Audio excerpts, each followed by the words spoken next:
Now, do you go by Nathaniel or Nathan? Nathaniel. Nathaniel. Okay, awesome. Nathaniel, how old are you? I am 9. 9 years old. So you have, say that again, his siblings are what?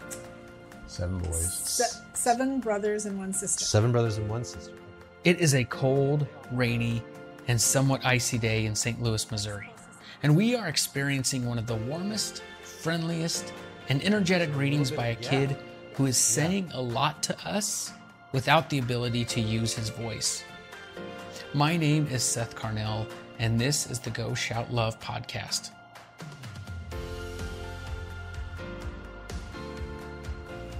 This month, we are featuring Nathaniel, a very happy and extremely resilient 9-year-old boy who has subglottic stenosis and webbing that has resulted in a laryngectomy. Today, we are talking with Kim and Rich, Nathaniel's parents, who will share with us an incredible journey of adoption to diagnosis to daily life with Nathaniel. There are a lot of topics we try to cover in this podcast surrounding inclusion, life with a rare diagnosis, obstacles, challenges, and giving kids a voice. Kim and Rich dive into what it means to give Nathaniel a voice and how that has progressed over the past few years with technology, along with how to parent all of that. I will say, this kid was a blast to be around. He wanted to show us all of his things, from his favorite hero Hulk to his stuffed animals to these awesome bead things that were draped over his window. You'll find out more about those in the podcast. He was just so excited for us to be there, and we are very excited to shout love for him.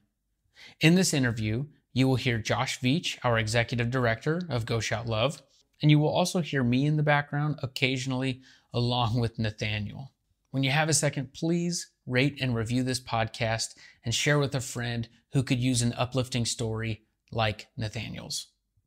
So tell me, what made you decide after going through the parenting journey for those kids for those years, what led you into, what took you from empty nest, I guess, right? You would have been almost empty nest, Yeah. to having Nathaniel in your home? Yeah, so we had always talked about wanting to adopt after we raised our own children. And we had been asked by the state to consider adopting a little girl who was just a few years younger than our youngest at the time. And went through the whole foster and adoption classes to get trained and got licensed. And kind of got to the end of that and said, wait, we've raised boys mostly. We have 1 daughter, but mostly boys. And we have not dealt with behavioral health diagnoses. And she had 4 failed adoption placements due to behavioral and mental health concerns. Yeah. And so we kind of just said, well, what did we just do this for 9 months, all this training. And Kim had always had a heart for, she had a really, really good friend in high school who had Down syndrome. And she always had it on her heart that she wanted to adopt a Down syndrome child. So at the end of our adoption classes, you go through this booklet of profiles of children who are in the state foster care. And independently, you're supposed to pick 3 kids that you feel drawn towards. And so we both picked 3 boys with medical issues. Separately, so you picked separately. Separately. So we both thought, like she said, why are we looking at a girl with behavioral problems that, we don't have any? So we kind of backed off, Right. told our workers, and both of them said, well, we have this little boy. He was 8 months old, but we were only approved for a 9-year-old and older. So they had to redo our licensing. So you did, because it's Stars and Spalding. Is that Right. what their trainings are? Right. Good. Yeah. Seth and I have both gone through fostering and adopted from the foster system. So we're somewhat, his was more, he was in Kansas at the time. So he's got a little bit different, slightly different training. But my wife and I several years ago did both of those. And it's a big time commitment. It is. Rightfully so, right? If Right. you're going to be Sure. responsible for another human being, it's an important thing to do. But yeah, it's a big time commitment to go through those trainings. Valuable training, though. Right. Yeah, I mean, really yeah. good stuff. Yeah, kind of training we wish we'd had before we parented the first 8. Yeah, yeah, right? Yeah. Versus the taking this kid home from the hospital, and what do we do? Yeah, Right. like, they shouldn't be trusting us with a child. Yeah, yeah. Right. So our licensing worker told us about Nathaniel, and then another friend who was involved in the foster care system. Those two people really didn't know each other well. They hadn't talked about this, but they both told us about Nathaniel's story. And so we just felt like... Again, independently. Independently. Yeah. And so we felt like, okay, let's walk through open doors and see what happens with this. Let's put our name in the pot and see if we get chosen. So And you said Nathaniel was how old at that time? 8 months. 8 months. Okay. Yeah. Awesome. Would it be okay if does Nathaniel have a room that He we could check does, out? yeah. Nathaniel, could you show us your room? Oh, this house is so cool. And Is you're the so lighting close okay? to Forest Park, to the zoo. Yeah. Oh, the zoo. It's been so long since we've been, but Yeah, it's just across the overpass, and Is right it at the still end of the free? street here. awesome.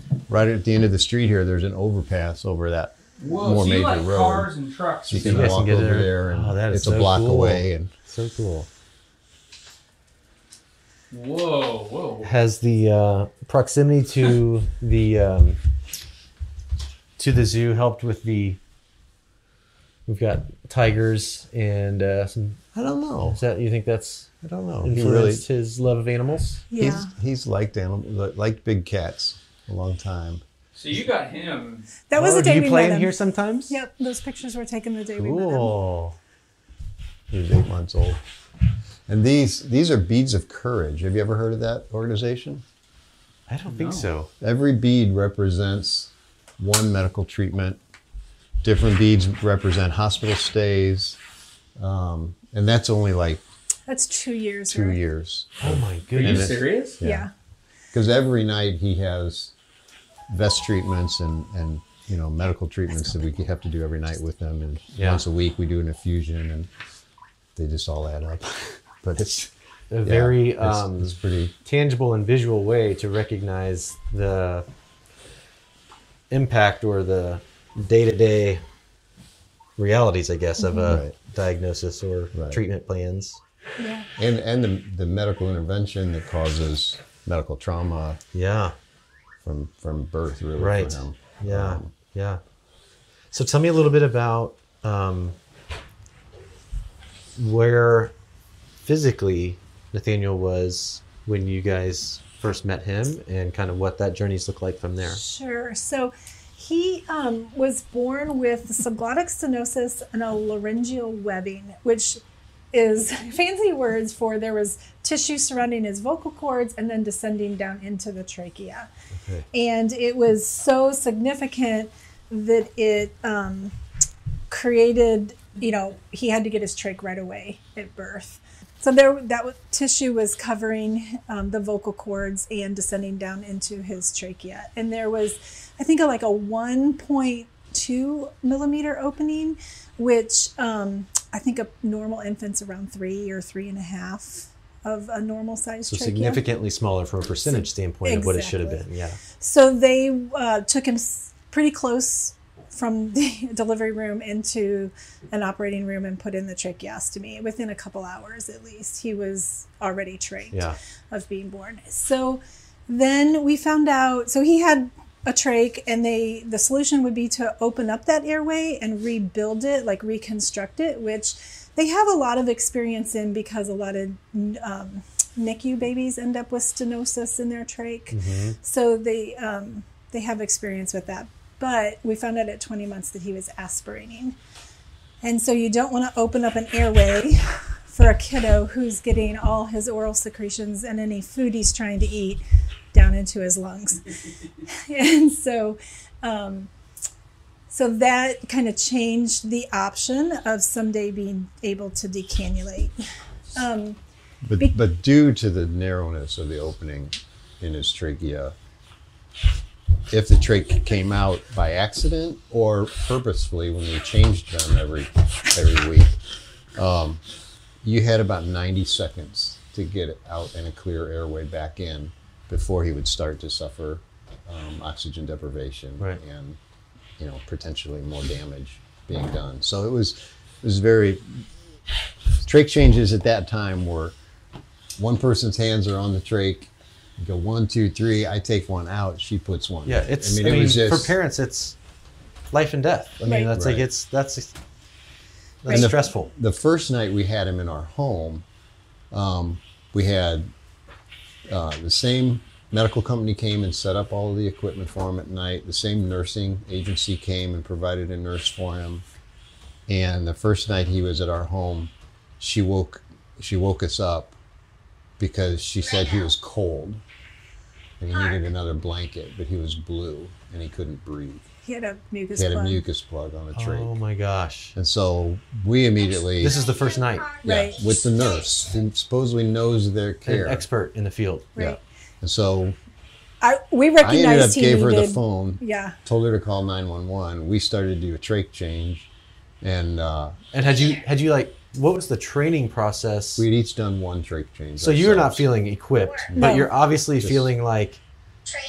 We had to save his life. the person Just- that we had trusted that should have been able to know this Right. has kind of dropped the ball here, and you're left to step in whether you feel ready or not. Right.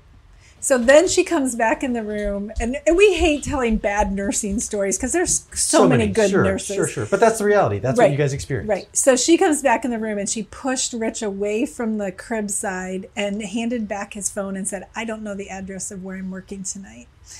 And, had him have to speak to 911. So then I'm left alone with this baby with no airway. He was connected to his oximeter and his oxygen level was in the 40s. And, just what do I do? So by God's grace, I got the trach in and we bagged him. And by the time EMS came, he was this happy, smiling baby that was, oh, there's a bunch of people in my bedroom kind of thing. And so you said it was in the 40s, like, which is the percentage of oxygen he should have been getting. Right. It should have been 100, 92 or higher. 92 or 100. That's Right. the number that everybody's watching in the hospital. Right. And it was at 40. It was at 40. Oh my gosh. So And even at that, it went, he got back, he got pink again. EMS was there, but the EMS leader, Yeah, the crew chief. the crew chief, stood in front of Kim, who was holding the baby, no shoes on. They're trying to get ready to get her out the door. And he's like, I really don't know what I need to do here, but if you tell me, I can tell these people what to do. If you tell me what needs done, I'll get it done. I have all these people that can help. So we had to 7 hours on the job. We're instructing EMS. because they're just not equipped to handle that sort of situation. It's not part of their training Right. at that point. Now, we have been so fortunate. That kind of grew into this, from that local department, grew into this whole program called STARS,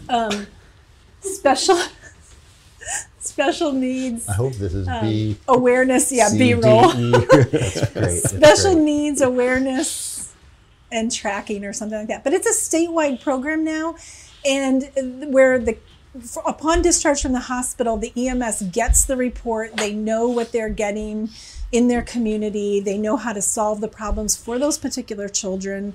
And the children are assigned a number. So when you call, you're say star number blank, and EMS comes They can prepared. pull up that information on the way. Right. And so have some we context. took, those first 3 years, we did a ton of training And at fire stations. When we entered the program, he was number 10 He was number 10. in the state. Wow. Yeah. So you kind of helped them help create the program. Right. She went to firehouses and trained, showed them how to do Wow. trach changes. We had them every Monday night when we did trach changes.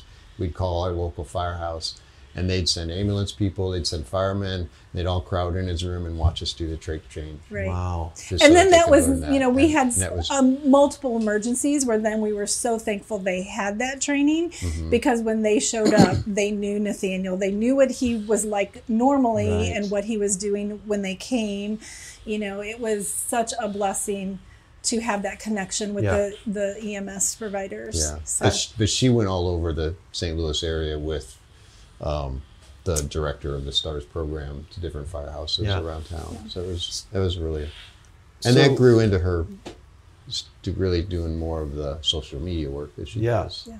So I'm not sure how to ask this. How do you go from barely keeping your head above water with a situation you don't feel equipped to manage to he needs Shoot. suction. You okay? choosing to Are you all right? train other people and get so like involved that you're equipping other people. I guess it's outside of your normal. Like it's outside of your. It's not directly benefiting your family, and you have moved into training and these other things. What's behind that? I think it's just, sharing our journey and our story, knowing that education will help everybody.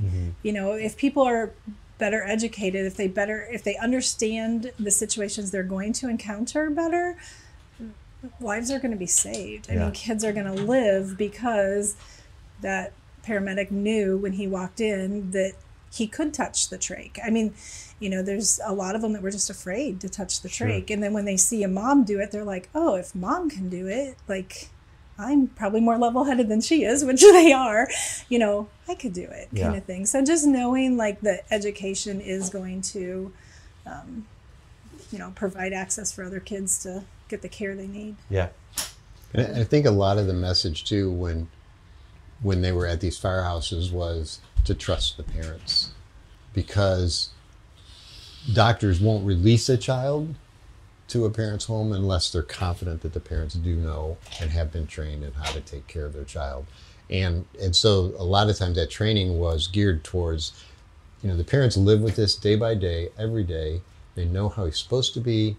Trust them. Yeah. So when they tell you something's off, something's wrong, you need to take them at their word. Right. And it was all based in relationship too. Like he said, these people were in our home. Like we had 20, firemen in our home standing around talking with us. And so it was, these aren't just like the firemen down the street. They became our friends. Yeah. And so you that knew them was by helpful. name. And they, I don't know if they started it after these programs, but they would have twice a year, they would have open houses at the firehouses, and, they'd have people down there. And, so there was a sense that we want you to know us, we want your kids to know us, so that nobody's afraid if we show up at the house. Yeah. Right. So after we found out he was aspirating, kind of back to where he is now, after we found out he was aspirating, the St. Louis medical team didn't really, everyone was perplexed. What do? We don't want to open up his airway more and increase the amount of times he was having pneumonia and all that. We were in the hospital probably every other month with pneumonia. Oh my gosh. And that was like up to age 3 or 4. You playing superheroes? And so they referred us on to Cincinnati Children's, which has the only airway digestive clinic in the United States. And we spent about 3 months going back and forth with them. We had some minor surgeries and, lots of evals type stuff. And that's not a short drive. No. And a drive with a kiddo who's, if his trach comes out in 90 seconds, has oxygen deprivation. Right. So it was a difficult time.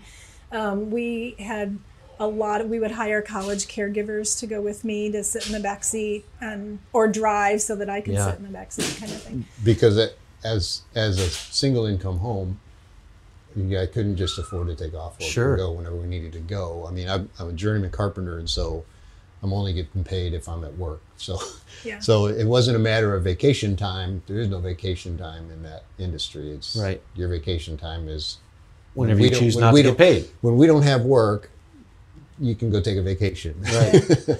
So Cincinnati, the doctors there who are really like world known in their field, like these people are the best. They recommended we do a laryngectomy on Nathaniel, which is the formal name is a laryngeal tracheal separation. Which I'm sure as soon as they said that, you immediately knew what that meant, right? She did. I she had did, done a because lot I had of researched. You'd already looked that up ahead of time. Yeah. But they, what it means is that Nathaniel's nose and mouth go to his stomach, and the only access to his lungs is through his tracheostomy. And what we gained in that is he could eat, because now we don't have to worry about him aspirating. So he, after being G-tube fed for 4 years, he gained from birth to age 4, he gained the ability to start trying foods and start to eat orally. What we lost was the ability to voice. And so he will forever have his vocal cords, cut off, so to speak, from his lungs, which is very similar if you know of someone who's had throat or neck cancer. he basically had the same surgery. Got it. You know, a kid's version, but Uh-huh. basically had the same surgery. Is that when they brought that up, was that this is what has to happen, or was this an option? An option. But There wasn't really an option. it was, because yeah. we had lived so much on the edge.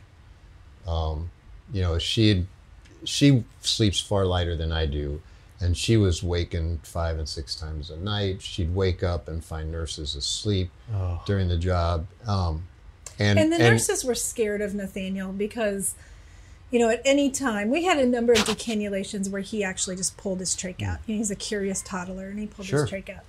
And it got to the point where the nurses wouldn't care for him unless one of us was home to help if there was an emergency. And it just was an unsustainable way of living, I think. Right. Our choices seemed like we were either just going to constantly live with this tremendous amount of stress, or and fear. something was going to happen to Nathaniel. There was a more medical significant. choice, but not a practical choice. Exactly. Yeah. It's a great way to put it. Right. Yeah. Technically, he could have continued to survive without the surgery, but And we probably were looking at his lung damage increasing with all the aspiration pneumonias, Right. and he would have ended up on a vent at some point. Yeah. Because his lung damage was already pretty significant at that So point. and I think too the other reason that it's become obvious that it was a good decision was shortly after the surgery we went to see our daughter in Lebanon, and on the way home We were stuck between two semi-trucks. You get choked up? It's okay. We were driving between two semi-trucks, and Nathaniel pulled his trach out. And it was dark. And yeah, it was like 9 o'clock at night, and there's no way we could have gotten to the side of the road and gotten a new trach in a time that it wouldn't have at least brought some damage to him. Yeah. And yet, you know, it gave us the time to slow down, get behind, get over to the side of the road, get to a safe location, and do the trach thing. Because at that point, after the surgery, they had told us it would probably stay open for about 20 minutes. When he's an adult, it'll stay open longer because the cartilage will be hard enough and firm enough. But at that point, it was still soft and flexible that the muscles could constrict. So he would have been able to still breathe freely, and not quite as urgent. Right. It's just the anatomy of the surgery is different, and it's prior to that, technical. The tube was the only thing that kept things open. Got it. Yeah. So his physical anatomy changed in such a way that we have more time now. Yeah. Mm-hmm. So yeah, that was And you pretty said he was eye-opening. around 4 years old at that time? Yeah. Okay. Yep. So faced with a decision like that, and you're weighing, obviously, voice matters. An audible voice is something that, especially if you've never lost it, you probably take it for granted. But I would fall in that category, that I have never had to experience not being able to verbally communicate. And you're wrestling with this decision that you know that this medically there's a choice, practically there's not a choice, but you know that there's this downside of this surgery that that's not going to be something he's going to be able to do in the future. Right. What would you say to a parent that finds themselves in a similar position where they're weighing the pros and cons of a potential procedure, and they are having to wrestle with potential negative sides when there's also these positive sides that are winning out? Does that make sense? Right. Yeah. I think I would say make the decision based on the information you have at that point. Make the best decision you can, and then don't look back when you get additional information in the future, because you did the best, like you made it the best you could at that point. Right. Sounds like you're saying give yourself some grace. Exactly. Right. Don't allow any guilt after the fact. You've done your research. You make the decision with what you know today. Right. And whatever comes tomorrow is tomorrow's. Right. Yeah. Right. What about you? Anything you'd add, Rick? Well, I think, not long. He was at his first birthday when Kim took him to the doctor for a checkup. The doctor looked at him and said, "You're still here." And that was a sign to us that nobody really expected, with his complexities, nobody really expected him to be able to survive. You're just all tired. And yet, you know, here he was at 4 years old, we'd kept him alive and gotten this story and gotten this surgery. And there have been times when we've looked back and we do wish, and times where he is now beginning to say, because he can't talk. What's happened since then? So we have kind of been able to, I describe it like peeling off layers to find out more of his complexities. I mean, initially the airway and just staying alive was such the focus. So we have since gotten a diagnosis of cerebral palsy. It's minor. But he did have a brain bleed at birth due to lack of oxygen, probably when they were trying to get him, trached initially. So we have a cerebral palsy diagnosis, and that really affects the right side of his body. It affects stamina and endurance. Like we're You'd still notice going up and down the steps, he takes one step at a time. He doesn't go alternating feet.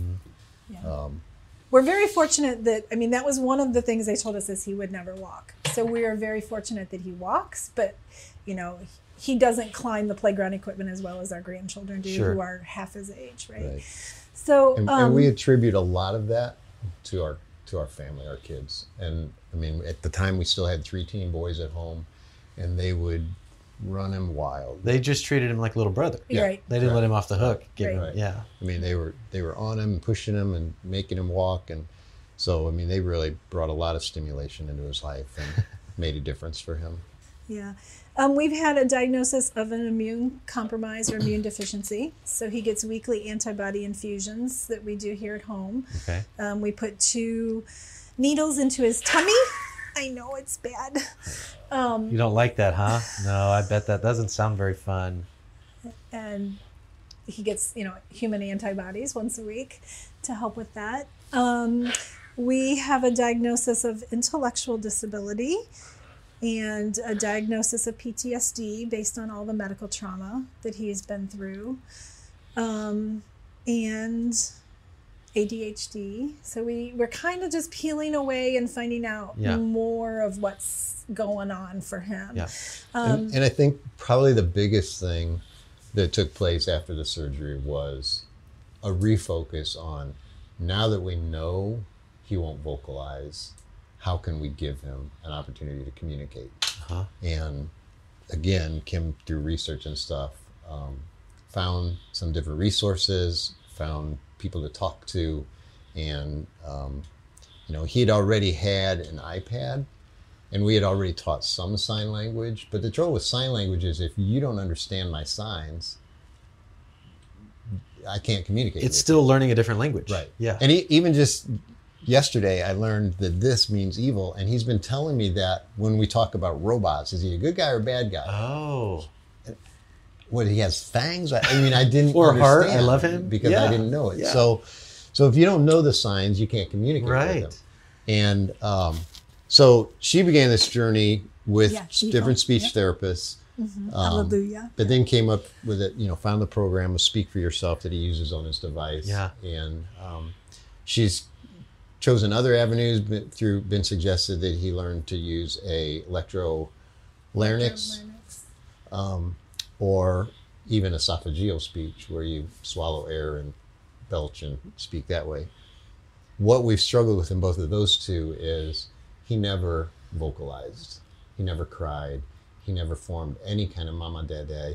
So that, at 4 years old, 5 years old, it's that concept of trying to learn how to shape your tongue and your lips, and has been very, very difficult. So it's not using a tool to get back something that was lost. It's trying to use a tool to discover something that you had never been able to do. Yeah. Right. That was very challenging. Sure. So we've focused more on the AAC device. Are you sleeping? And that has given Kim a lot of exposure through the AAC world of working with his social media pages. She's done conference presentations as a parent, helping kids learn how to use. And a lot of, she's got these great phrases like the power of yet. I don't know if it's yours or where you got it That's from, not mine. but the power of yet, which is just you assume potential in a child. Just because he doesn't have it doesn't mean he can't get it. He'll get it eventually. Yeah. Or he could get it eventually. So you keep, pursuing that potential. Yeah. What does that specific phrase, how does that specific phrase shape a parent's response or ability to love and care for their child? Does that make sense? How does it influence their perspective in such a way that it equips them to show up for their kids in ways that maybe not embracing the power of yet would do? Yeah, I think it's connected to hope. You have, Nathaniel doesn't read. He's in 3rd grade. He doesn't read yet, right? If I say go get 3 forks, he might get 6. But I believe he will someday go get 3 forks when I say go get 3 forks. He just doesn't do it yet. And so I think for me, it helps with endurance. It helps with my perspective of persevering and enduring and, just one day at a time, and we're going to get there. Now, is he going to read The Great Gatsby and have philosophical discussions with me on The Great Gatsby? Probably not. So it's tempered with realism. Sure. Right? I know. But we can tell him. But the truth is there's more he can do than what he's showing me he can do today. And so I have to believe in that potential and lean into it, giving him all the opportunities to learn. I think it influences, like, if we don't believe a child's going to learn something, we're not going to give them opportunity to learn something, right? If I don't believe I can cross-country ski, I'm not going to buy the skis and go cross-country skiing. Right. I'm not going to try. And so it becomes like a self-imposed limitation versus a limitation. Right. Yeah. Yeah. It's just the idea is that let's continue, let's work until we reach that barrier. And then maybe we'll evaluate, is there a way around this barrier? Sure. Do you want to tell But them what happened? the power of perspective in that, though, of even recognizing, like your example of the forks, he may come back with 6 versus the 3, but they're forks. And at one point, you may have said that, and you would have gotten a completely different object. Right. So there's this learning progression that you celebrate progress versus celebrating out like a finish line. Right. Yeah, dog bully. What did and Kim homeschools him largely because of that philosophy or that objective. Yeah. So what did he do? That given largely because of that and some medical issues and reasons why too, but largely because we feel Is there something on my face? there's more of a potential for a mom to presume competence or to potential than there is. I think Nathaniel wants to tell you something. What happened? Dog bully. There was a bully dog. A bully dog. What happened? What did he do? Go. Walk. Dog. George. You were on a walk, and was there a dog that was not nice? No. Bully. Big. He was a big bully, wasn't he? Okay. Yeah. And where's your word bite? Could you have your word bite? I know. Where's your word bite? You don't know where it is? Let's find it. Here. Let's find it. We can search for it. So it would start with a B. It would start with a B. But I. Do you hear an I in there? Right there. Can you find that word? Bite. Bite. So there was a dog bite? Mm-hmm. Yeah. Yeah, he bit our dog. Arm. Yep. Oh, and bit my arm. Oh. Yep. Bit my arm. Was that scary? Yeah, I bet. Yeah. It's not fun. Right. So PTSD is another diagnosis that we've had to deal with and that we need to continue to find resources for. Yeah. Because Nathaniel has been through a lot of medical trauma, a lot of hard experiences. I sometimes think of him as an old soul because he's endured more than some people. You lived a lot of life in 9 years. Yeah, than some people have it by the time they are middle aged. So. Yep, sure. Yep. So is there, as you made the reference of the onion and the different layers as time goes on, is there a belief that there is something underlying that might be an umbrella to these different things, or is there just the thought that there was a traumatic experience or one isolated thing in the womb that maybe has caused these other things, a thing that then caused other things? Right. So we've gone through genetic testing all the way through whole exome sequencing, which is, I think, the limits of genetic testing right now. And there is an abnormality that they find, but the report comes back that it's unknown significance. So at this point, that data stays in the Human Genome Project thing, and they cross-reference it occasionally to see if there's matches of other people. There's 3 that are exactly like his, but there's been no effort to connect those people. I'm not even sure that they have similar evidences of that. I'm not sure. It's all right. All the way under there? Yeah. I don't think the other 2 cases have as many complexities as Nathaniel had. So there was maybe some maternal drug or alcohol use that we're not 100% sure how that plays into things. And because of the adoption, we don't know a whole lot other than that. So and with genetic testing, I'm assuming that makes that a little bit more complicated too. In a more traditional setting, you would have other lines, parent samples or sibling being tested samples as well. Right. And both his parents are deceased, so there would never be a potential of that. Right. So we don't really know if it could be either. Genetic is the underlying, or if, Nathaniel was born with a thumb in the plane of the hand, and he had to have surgery to pivot his thumb and relocate his thumb so that it would be an oppositional thumb for him on his right hand. There's so many genetic problems that have hand abnormalities associated. So then we had to go through all of those. Are those the ones that he might have? He has a heart abnormality. So then we cross-referenced all those, Yeah. And the geneticist is just kind of we don't have any other cases that have all of these same things going on. So at this stage in the journey, how, maybe not important, how much energy do you put into determining if there's likelihood of a umbrella scenario, or does that really even come into play? One appointment every 2 years with the geneticist. Yeah. Because it doesn't really change the day-to-day. It doesn't change about, how you love him, how you care for him. Right. Yeah. Right. And we have found our niche communities of support that are beyond that, having a genetic similarity. So, the AAC world is probably a subgroup that we very much associate with and get support from and have commonality with, I would say the trach world is another, world that we have commonality with, that we can get support. Fletcher's mom and I have messaged back and forth, awesome. what do you do about this? What do you do about that? Kind of Did thing. you have that connection before Go Shout No, Love? I met her through Go Shout Love. Such a great family. Yeah. They are fantastic. Yeah.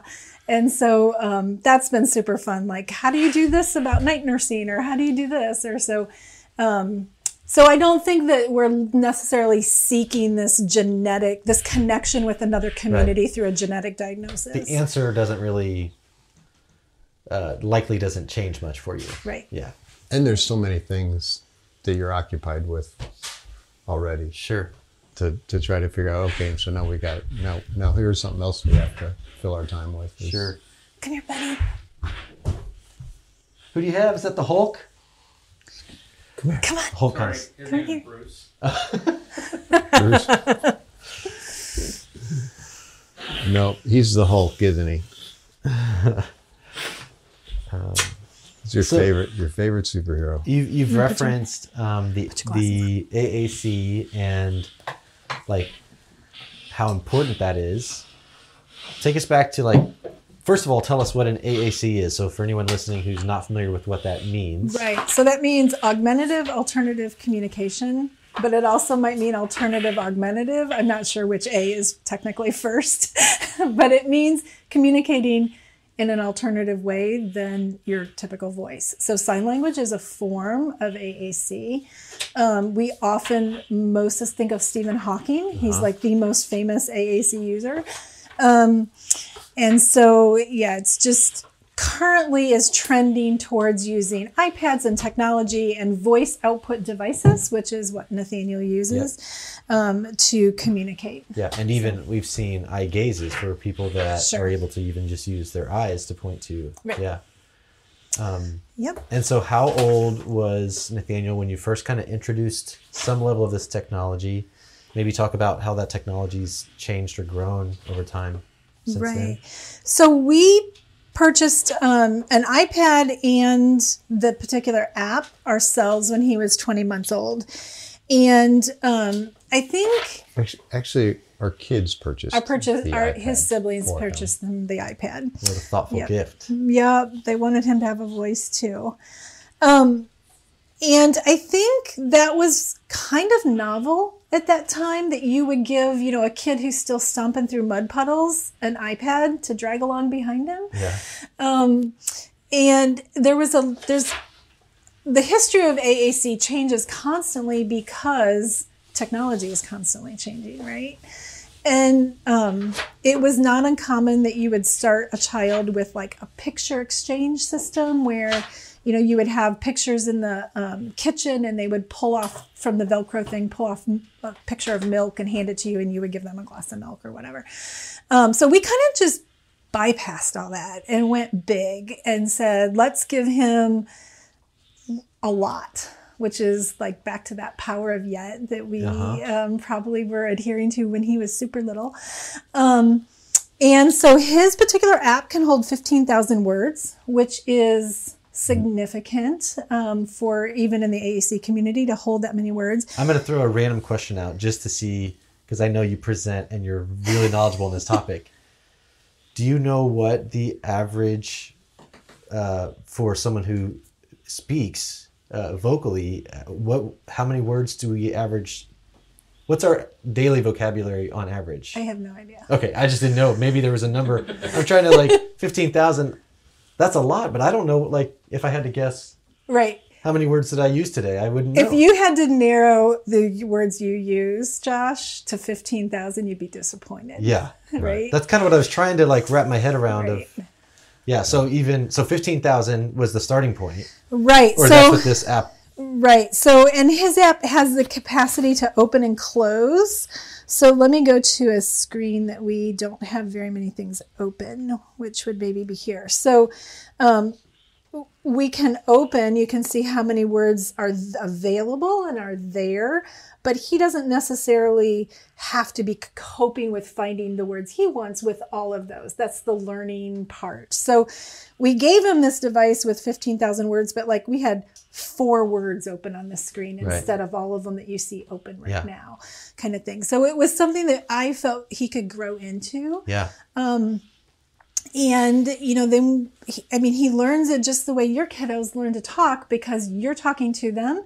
He learns to use this because I use this to talk to him and around him, and Rich uses it and stuff like that. So, yeah, that was kind of how we jumped in. Nathaniel and I had a very hard moment when he was 17, 18 months. We were putting magnets on a refrigerator. And I was saying the sounds of that the animals make. This was pre his separation surgery. And I put the monkey on the refrigerator and I saw him trying to form his mouth, the ooh, ooh, trying to form. But, he wasn't getting any sound other than his breathing. Now you're doing it, aren't you? with your voice.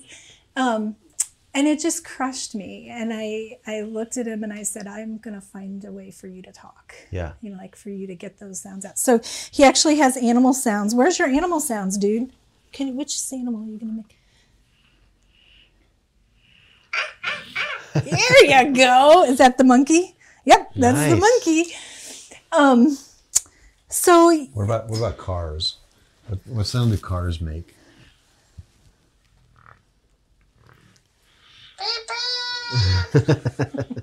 Yeah, he knows exactly where to go. yeah, so it's not just words. We have, sounds and sound effects and things like that programmed in. You can program phrases. And we also have phrases. So like Awesome. oh, that's not one. Hang on. Where's Are You Kidding Me? Is it this one? Give it back. Give it back. Oh, you know what? Please forgive me. Yeah, that wasn't what Mommy was reaching for. Oh, here we go. Listen up. Do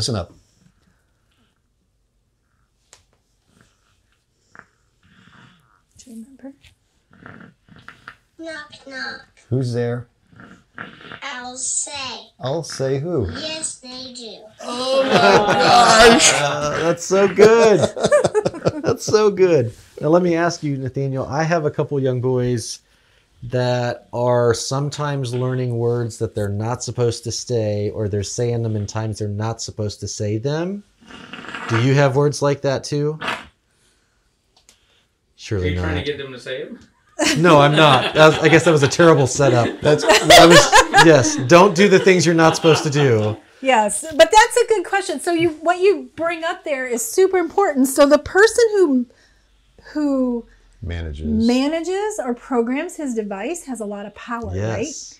right? And so as a parent, I can say like, well, you're never going to say a naughty word because I'm just never going to put it on your device. Or I'm going to go ahead and put some swear words on your device and make you go through the process of learning to not say them, right? And you've made that. I've not put swear words on there yet. But you're thinking along those But lines. that's Yeah. my thought is he has to go through all these same processes that every typical child has to, right? And it's also why, because of this power relationship with the person who has the programming control over his device, is also why now literacy is so important to me for Nathaniel. Because if he can't read and write, he can't say everything he wants to say because 15,000 words isn't enough. Right. So he has to have some basic level of the alphabet and how to put it together, because those 26 letters are the only things that really make us communicators. Yeah. Like that's full communication is when you have the control of 26 letters. Right. And you know how to fit them together. Yeah. Right. So, and for me, it's driven by a safety concern. Like I want him to be able to say something, tell me something if someone hurts him. Right. In some ways, this incident with the dog was good because now we're like reporting bad behavior on someone else to our family, right? Like kids with special needs need that ability to report bad things that happen to them. Right. They're vulnerable. Right. Right. So AAC has pushed into, for me now, this greater topic of literacy and bringing literacy instruction, making that available for him, despite his intellectual disability, despite being nonverbal, despite everything else. Right. Making that an option for us. Yeah. Well, and just to give context to prove that I was not trying to set Nathaniel up for saying what he's not supposed to say. My 3-year-old, his go-to word right now is POOP, and which has a very functional use, right, in a ongoing context, but can also be highly inappropriate when not used in the right context. And he does have that. And we're trying. That's what I was trying to get at. I'll show you what word he's saying. He's saying, He does have hang that on. word. He's saying this word. Do you think that's But a funny one too? interestingly- Yeah. And one interesting thing is there's also something there's also something that's referred to as multimodal communication. Who's there? Which is Needle who? Yes, they do. oops, needle who? Oh, Needle who? need a little help opening the door. Oh, we do. But multimodal Knock, knock. means he may use his talker for sometimes communicating. He may use sign language in some Thank you. ways. And one thing he did recently is You're welcome. our son in New Mexico and his wife just had a baby, and her name is Canyon. we didn't have Canyon on his talker, but Right. for weeks we were talking about Canyon and we'd like to go see Canyon. Well, he couldn't say Canyon, so he chose a different word on his talker, can. Oh yeah. Wasn't complete, but he just chose that as a form of, I'm going to take ownership and communicate with you the best I can with what Yeah. you've given me so far. Yeah. And we, I mean, it's just super exciting to Yeah. see, you know, his ability to think through that. And he'll do that with other words as well. Yeah. Just find something on his talker that is similar and close to be able to communicate Yeah. the idea. Yeah, it's called descriptive language. So, unfortunately, we haven't put the word Hulk. It's his favorite superhero, but I haven't put it on there yet. So he'll often say like strong green man superhero, and then I know he's talking about the Yeah. Hulk. That But- narrows it down. Yeah, right, it does. I really need to put it But on it's a- there, so yeah. he should It's have a lot to of say work. 4 words. Yeah. It's a lot of work to have to say that. Oh yeah, and your point on the power of the person that's programming that device, I would have never thought of it that way. Right. The idea of like, in some ways, ownership over someone else's vocabulary versus what you were saying, getting them to the place where they have the freedom to develop their own vocabulary, make the choice of whether a word's appropriate. Like, Right. man, that's so much deeper than point and say. Like, Right. that's not what it is. It really yeah. raises our understanding of just how vulnerable the disabled community is, you know, and this, they're so dependent, but that also makes them so vulnerable. You know, if I don't give him words to report a caregiver hurting him, he'll never be able to tell us that. Right. You know, and so, yeah, it's Yeah. important for you to say what you want to say, huh? Yeah. Yeah. You said something when you were referencing the initial iPad purchased by Nathaniel's siblings, and you said they wanted Nathaniel to have a voice too. And how would you define the word voice? I don't know. Yeah, I mean, it almost has to include, for him at least, it has to include everything, because even a smile Right. is a communication tool. Tears, empathy, I mean, kisses, I mean, all those things Communicate. are communicating and expressing what's inside his head. And I think our kids were interested in him having a voice, a way to vocalize some of that stuff so they could hear it. A lot of the kids weren't at home, were already gone. And so they didn't benefit from learning his signs Right. as he developed them. Or routines or And common... because of his hand formation, he can't sign perfectly ASL. And so, we make So, modifications for him so that he can form some of them. But he's got signs for his niece's names and his nephew's name.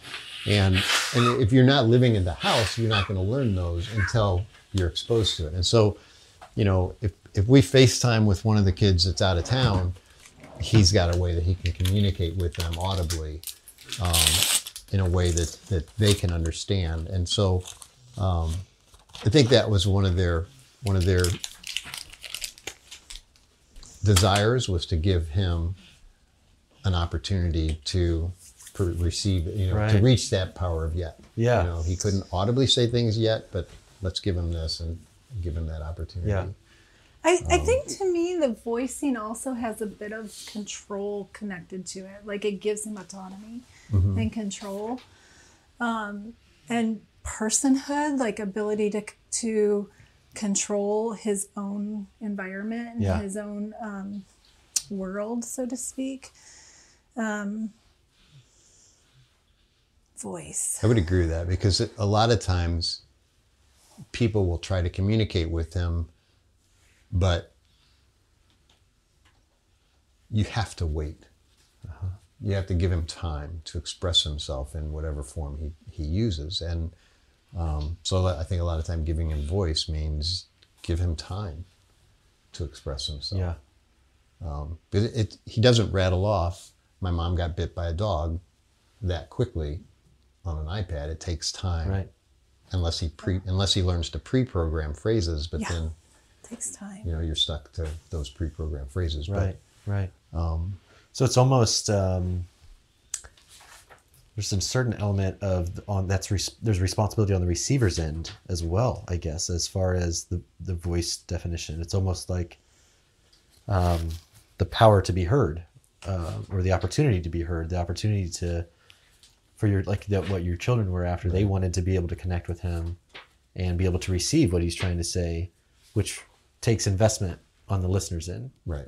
I mean, he's been in group settings where he might answer a question and get like one or two words out, and the person leading the group will say, "Oh, so what you're saying is blah, blah, blah, blah, blah, blah, blah, blah." And, then they go on, and he may sit there and just shake his head no. Yeah. Because they try to jump to the end of the sentence instead of just, yeah. Right. In AAC, there's a term about being smart communication partners. And, lots of tips about how to be a smart communication partner. And so there is, whenever you're using assistive technology, there's a responsibility on those around the disabled person to give space for that and allow the person with the disability to fully explain themselves and not, make those assumptions that, oh, he said two things and now I'm going to assume what that Right. is.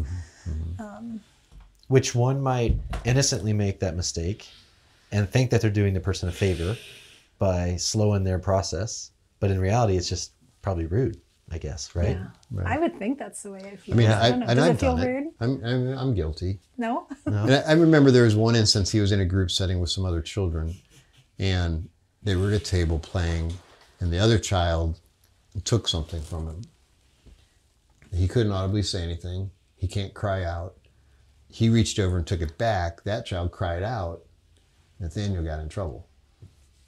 So I mean, how does that fit into the whole voicing thing? I mean, you Right. see those kinds of difficulties. If you're not eyes on him and see that interaction ahead of time, then it's very easy to make those assumptions that, oh, Nathaniel took the No, toy we'll from do it him. soon. Yeah. Give it back, Nathaniel. Right. But so not having an audible expression Maybe later. is a challenge for him in Yeah. that regard, just of defending himself, protecting himself. And there's probably no great playbook for you guys either on how to help navigate those Right. channels. We have one thing his brother had made for him. Is it down here? Or is it up here? Where's your whistle, Nathaniel? His brother had a friend that had a 3D printer, and they printed a whistle that fits on his tray. There it is, right here by your bed. Yeah, so that if he was lost, or if he was in the backyard playing and Real he needed hard. help, That is awesome. So if he would, really good. So if he would climb a tree, or sometimes Saturday mornings, this was what we get woken up to. Yeah. That is so cool. So Great idea. that in a sense, also the way to give him a voice, Yeah. voice of alarm, Absolutely. of Good job. scared, fear. But it takes, that was just a creativity thing that they Yeah. came up with. The two of them worked together on that. We have a box of them, but Yeah. they tell us we should sell them, but it's just, the liabilities and stuff like that. It's Yeah. just too fearful. So the person that made that, like, they designed it themselves. our son did, our older Yeah. son. Yeah. So- I think they got a regular whistle, template. and then we gave them the dimensions of the trach, and then a they great created idea. So clever. the nozzle for it. That's brilliant. What what a very tangible example of a voice. Yeah. Of giving him Giving him a voice. voice. That is so cool. Yeah, and Um, And we're backpackers and like scouts. We have 4 Eagle Scouts. So like the idea of a whistle as a communication tool is not, we use that, right? Like able-bodied people use that in case you're in the woods. It's part of your gear. Right. So I think that was their thinking, was just Yeah. like, hey, this is something we pack when we go backpacking, and we could make this for Yeah. Nathaniel. So That is so great. Well, I want to wrap up. We've been chatting for a while, but I guess the last question, is there any, for each of you, I'd love you both to answer this. Is there any specific moment in your journey so far that really stands out to you or is just really impactful? And it can be positive, negative, painful, whatever the case may be. And then maybe as a follow-up question, what's the biggest lesson that you've learned? Could be about yourself, could be about Nathaniel, could be about life in general, that this journey has helped you learn. You should go first. Let me go first? Yeah, because I don't think very well. What's the biggest, restate them again real quick. And you can answer either or both, but significant, is there a significant moment sit with me? We're almost of impact or something that just really stands out to you on your journey? And then the biggest lesson that you've learned, and that's open-ended. So I'll go first. So I'm the one that tends to go to most of the doctor's appointments and, hear things firsthand from the doctors. And so kind of overcoming or putting that in the perspective of also our goals and dreams for Nathaniel. And Rich had the dream when we went through the adoption interview, he wanted to be able to backpack with Nathaniel and take him to the top of mountains, right? And so in 2019, we went out west to visit our son who was working and living on a ranch there. And we went to Capulan, I think is how you say it, Capulan Volcano National Monument. And we hiked around the rim of the volcano. And I took a picture of Nathaniel, Rich holding Nathaniel. He got tired. I mean, his CP was a problem then, and he got tired. And we're up there at the top, and you're just looking like there is nothing around us, right? It's very remote. And you can see for miles. And here we are with this kid that could have spent his whole life in a hospital. Could have grown up in a rehab hospital, and just realizing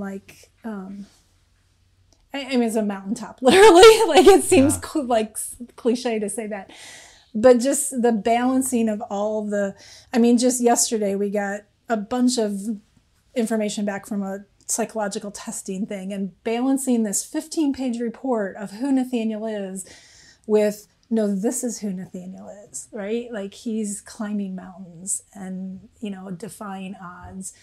And so I think that would be the kind of the most important moment for me is, and not so much the volcano climb, that was significant, but the balance of those. He's both this 15-page report and he's this kid that's standing on the top of a volcano.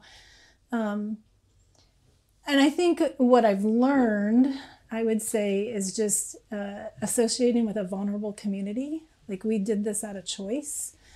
And I had no idea what it's like to live with disability in the world, or what it's like to be marginalized, what it's like to be overlooked. And I think we have felt all of that at different times on behalf of him as we watched him kind of go through situations. And so just realizing how much more our world needs to do for kids on rare journeys so that they can be fully integrated into the communities and, into society, I think. I think that would be my take. And I got to go check on what he's doing. Sure, yeah. Sorry. What you doing, bud? I think for me, a very significant point was when we first got Nathaniel at 8 months old, he really couldn't even sit up on his own. I think that's attributed largely, maybe this shouldn't be in this group, but I think it's attributed largely to nursing care that just attended him and watched him in a crib. But, to see our kids work with them, and to see me come home at night and work with him, and to see him take his first steps, it just gave me a sense that, okay, we can do this. We don't know how we're going to do this. We've not done this journey before. It's not something you can be trained to do, but we can do this. And that was the opportunity to, when we got him, he couldn't sit up. When we got him, he couldn't walk yet.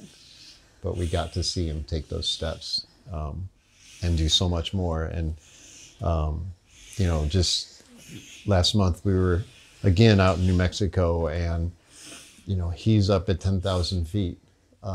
We didn't hike it. We drove. We got out and walked 275 feet to a frozen lake, and it took us 30 minutes to do that, because he just can't go very far with that at that altitude with the oxygen needs. You get back in the car and you have to give him oxygen, portable oxygen that we have, so to help him regulate again. But I think just being able to see those kinds of accomplishments, it's very different than any of our other children, but very significant for him to see to reach those goals and those achievements. And I think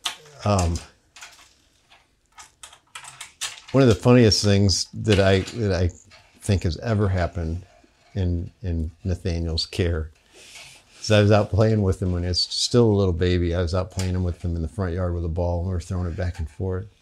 And he would just tremble, and I couldn't figure out why. I thought he was having seizures or something. But you're so concerned about all these other medical issues that he's got. You're not thinking about the most basic. And I said, Kim, what's wrong? Has he been doing this for you at all? And she picked him up. She said, oh, he has a dirty diaper. And he had a really bad diaper rash because I've been taking care of him. But it was just, your head is so much in the heavy stuff, right, that you're not even thinking about something so minor as a diaper change. And just that perspective that, that's how you live your life, is you're so entrenched in a heavy life and a heavy world that, stopping and taking the time to step back and, stay in contact with our other kids and all those things is so vital and so important.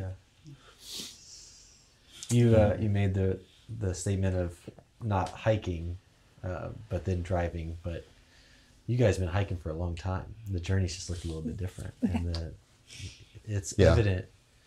It's a heavier pack than a 70-pound pack. Yeah, but the pride that I hear in your voice about getting to be Nathaniel's dad is pretty cool. And the hike has been just a little bit different, but you made it there, and that's really cool. Well, thank you guys for. We haven't made it there yet. We're still going. Well, I mean, the experiences you've had have been a hike that got you to at least that experience. Right. Yeah. Right. He's throwing in that power of That's right. That's right. Yeah. Well, thank you guys for sharing your story and opening up. It's been a great conversation. At Go Shout Love, we do amazing things for amazing families with kids on rare medical journeys. And each month, we shout love for families through the sale of creative apparel inspired by the kiddos. This month's A Voice is Power design is inspired by Nathaniel, whose happy and resilient personality reminds us of how many ways people can have a voice beyond audible speech, and how important it is for everyone to have that right. Every purchase in March will be used to help purchase a bike trailer to allow Nathaniel to go biking with his family. Visit our website at goshout.love to support Nathaniel through the purchase of a t-shirt, sweater, hoodie, tumbler, or other items. Thank you for listening. We are always very appreciative of our Go Shout Love community. Meeting Kim and Rich kind of reminds us of that, because they said that we are an organization that has integrity when it comes to these families. And a lot of that is because of the community that we have that supports these families alongside us and shouts love for them month after month. So thank you for that. And please keep on listening to this podcast, keep on sharing with a friend, and keep on going and shouting love.